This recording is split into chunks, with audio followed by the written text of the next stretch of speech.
Hey, what's up? This is Sven from Aborted. You're watching PitCam.tv.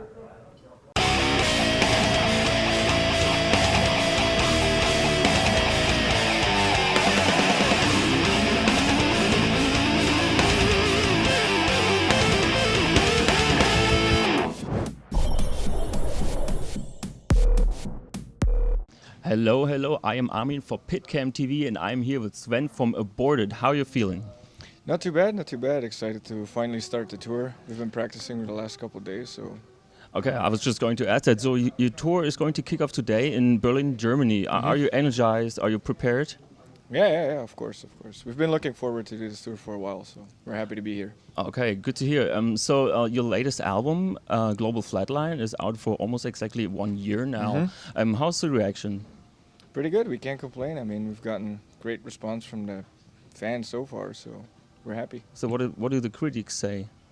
Critics, everything really positive. I mean, it's a lot of people say it's the best album in a bunch of years, so we're happy. It is maybe the only album in a bunch of years. There was 4 years. Well, no. There was an EP in between, right? Yes, there was an EP in between, and I mean, I guess some people thought that it was better than the last two records we've done, which we agree with ourselves. So. Okay, so you're happy artistically. Yes. So content-wise, your last album was kind of about the whole world coming to an end topic, right? And that may it be on purpose or not, fits to the whole 2012 apocalypse the Mayan crap thing. Yeah, So it had nothing to do with it. I just. But we're all alive now, so what are we gonna do? I think the Mayans are assholes for lying to us. They did that on purpose, I believe. Yes, probably. Sons of bitches. So, but seriously, what do you actually see as kind of the main problems nowadays globally that might bring our world to an end? Just humanity in general. I mean, the way people, treat each other. There's a lot of problems worldwide, be it religion or, other conflicts. It can happen anytime, you never know. Oh yeah, there's a lot of stuff going on. So you don't think it's a zombie apocalypse? You really regret that? Unfortunately, probably not.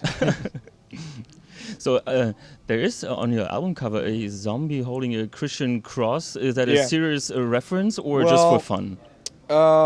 It was actually an idea of the artist because when we had the idea for the album cover a long while ago, he already started working on it, and then zombies kind of became the next big thing, like Twilight and whatnot, with Walking Dead and all that shit. Is that real zombies? Twilight? No. I'm just saying, like, vampires became a very trendy thing, and then zombies were the next thing. So we're like, well, that's kind of shitty that now we have this album cover that is falling in line with whatever trend it is. Well, we just wanted to do our thing. So he felt maybe we should add these small elements throughout the album cover that add other aspects of, what we're talking about, and religion being one of them. So that's a good thought progress, I think. Your latest album goes back in a way musically and sound-wise to the beginnings, right? Can you describe how that works as an artist? When do you know that it is time to go back that way? Well, I already wanted to before, but with the lineup we had before, it didn't really work. So I mean, it just took the right people, and we realized, as a band playing live too, we enjoy playing the heavier stuff a lot more than anything else. So we're like, well, let's write a heavy-ass fucking record.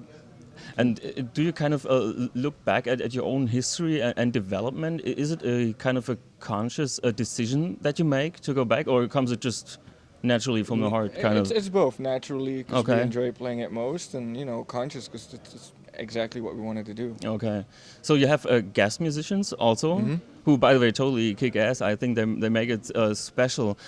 Do you still feel honored by that, or does it just become standard? When your fame grows.